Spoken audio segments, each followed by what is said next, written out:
मेरा नाम जयप्रकाश चौधरी है। वैसे आप लोग शायद संतू के नाम से भी जानते होंगे। आज मैं दिल्ली के सबसे बड़े लैंडफिल भलसबा में आया हूँ, जहाँ कुछ दिनों पहले भयंकर आग लगा हुआ था।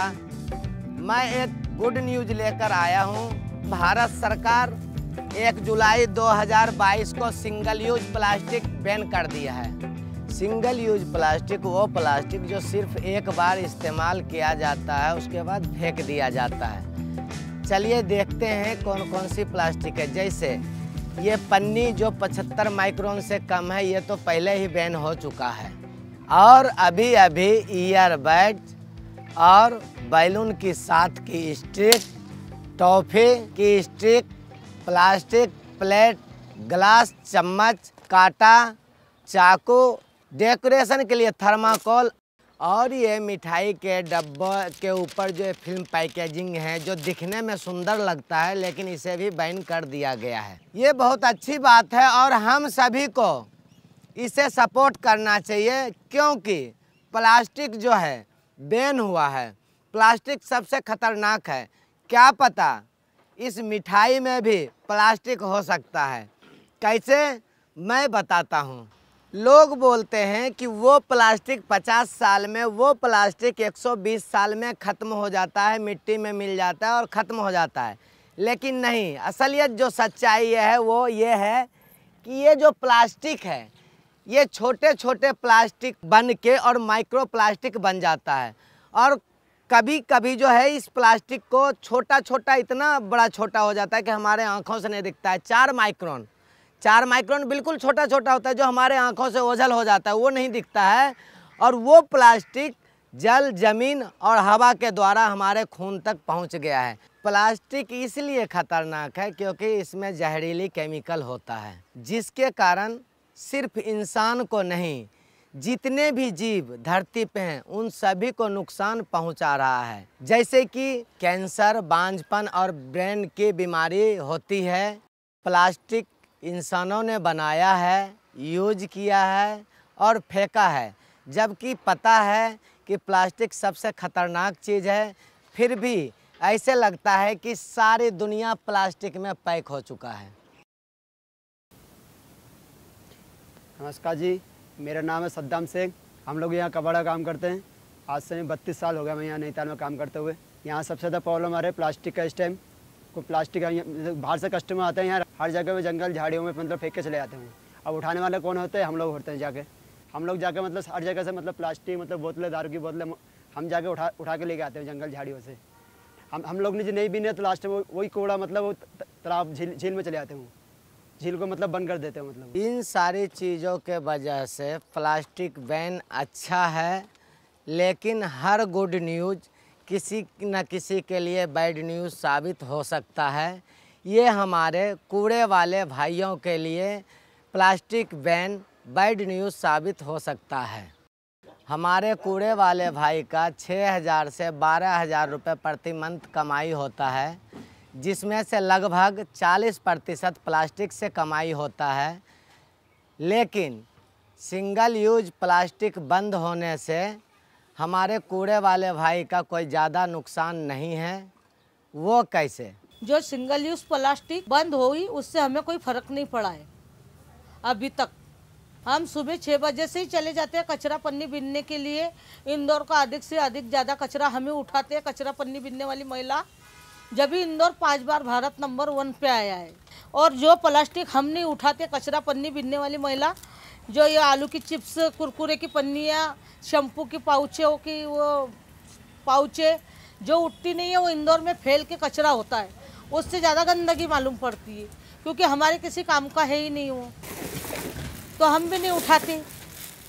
इंडिया में एक साल में 2 करोड़ टन प्लास्टिक यूज होता है, जिसमें से 34% प्लास्टिक रिसाइकलिंग हो जाता है और 64% प्लास्टिक जो है पर्यावरण में मिल जाता है।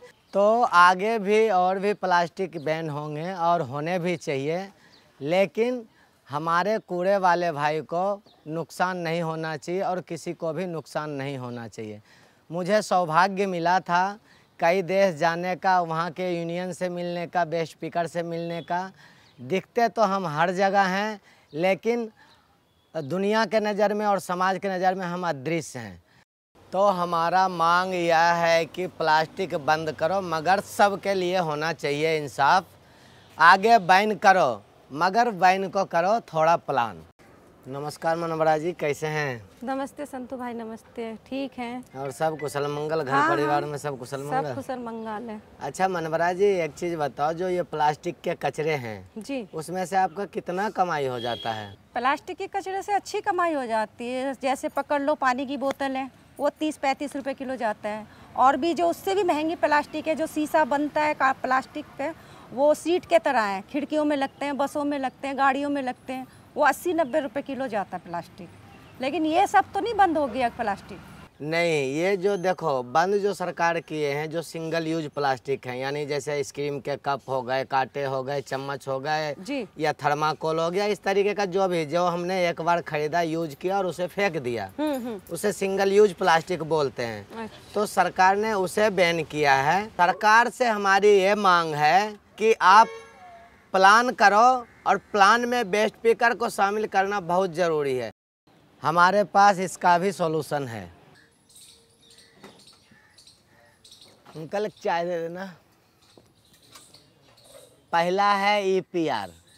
ईपीआर एक पॉलिसी है जिसके अंदर जो निर्माता प्रोडक्ट बनाता है और जो खरीदार है वो इस पॉलिसी के अंदर आता है। ईपीआर में जो जूस के डब्बे, पैकेजिंग, थर्माकोल, इस तरीके के चीज़ आते हैं। अब आप क्या बता सकते हैं कि जो आदमी एक जूस का डब्बा खरीदेगा वो पी के क्या निर्माता के पास ले जा सकता है? नहीं ले जा सकता है। वो लास्ट में कचरे में ही फेंक देगा। वहाँ पे हमारे कूड़े वाले भाई लोग आएंगे और उठा के वो ले जाएंगे। तो ईपीआर जो पॉलिसी बना हुआ है उसमें वेस्ट पिकर को शामिल करना बहुत ज़रूरी है, क्योंकि उसी के थ्रू वो जो पैकेजिंग माल है वो निर्माता तक पहुंचेगा। क्योंकि ये पॉलिसी में, कानून में साफ साफ लिखा हुआ है कि जो आप बना रहे हैं वो आपको वापस लेना पड़ेगा। मेरा नाम इम्तियाज जिलानी पठान, मैं पुणे में रहने वाली है। मैं इधर 25-26 साल हो गया इस कचरे का काम करती है। गीला, सूखा और कचरा अलग अलग से लेते। सूखे कचरे में हमको जो चीज़ मिलता है वो अलग से निकालते, सॉर्टिंग करते और वो दुकान में बिका देते। उसका हमको 2 रुपये मिलता है। और किधर वो गीले कचरे का खत बन जाता है। अभी जब वो खत जो तैयार करेंगे हम, तो किधर तो भी तो वो तैयार होने के बाद तो ये कारपोरेशन के लोग लेते नहीं है। हाँ, लेंगे तो हम खत बनाएंगे, अच्छे से गीला सूखा करके खत तैयार कर देंगे। हाँ, तो वो खत हमारा उधर बिकट लेना चाहिए ना। वो लोग ने लिए तो वो भी कचरा बंद हो जाएगा, तो हमको उसका 4 पैसा मिल जाएगा वो खत के पैसे का। हमारे देश के हर नगर निगम में कंपोस्ट बनना चाहिए। ऑर्गेनिक फूड का चलन चला है, जिसके लिए खाद भी चाहिए।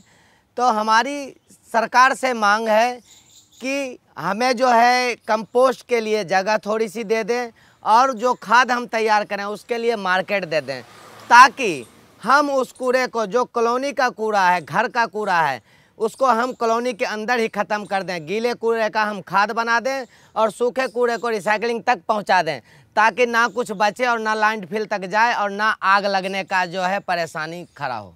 हमारे पास एक और तरीका है। जो सूखा कचरा है उसमें बहुत सारी चीज़ें ऐसे निकलती हैं जिसे हम रिपेयर करके रीयूज, सेकेंड हैंड मार्केट में बेच सकते हैं। क्योंकि उसके लिए नहीं तो हमारे पास जगह है और ना ही हमारे पास मार्केट है। तो सरकार से हमारी यही कहना है कि आप हमें एक वर्कशॉप, एक ट्रेनिंग और हमारे लिए एक मार्केट चाहिए, ताकि जो सेकेंड हैंड माल है, जो रीयूज माल है, उसको हम मार्केट में बेच सकें। दुनिया में हज़ारों लोग हैं जो सेकेंड हैंड माल खरीदते हैं। उससे 2 फायदा होगा। एक तो हमारी कमाई बढ़ जाएगी, और दूसरा कि जो गरीब लोग हैं उसको भी नया चीज़ खरीदने का मौका मिल जाएगा और हमारे पर्यावरण भी सुरक्षित रहेंगे। और अगर आपने ये सब कर लिया तो और आप चाहे जितने भी प्लास्टिक बैन करो, हमें कोई दिक्कत नहीं है। इससे इंसानों को भी फ़ायदा होगा, प्रकृति को भी फ़ायदा होगा, कुल मिला के सभी लोग को फ़ायदा होगा।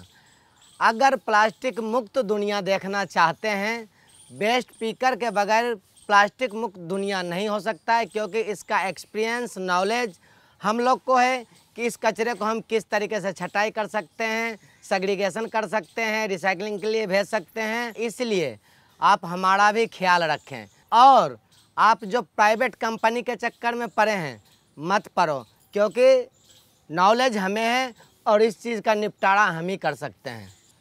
प्लास्टिक को बैन करो, मगर उस बैन को करो थोड़ा प्लान।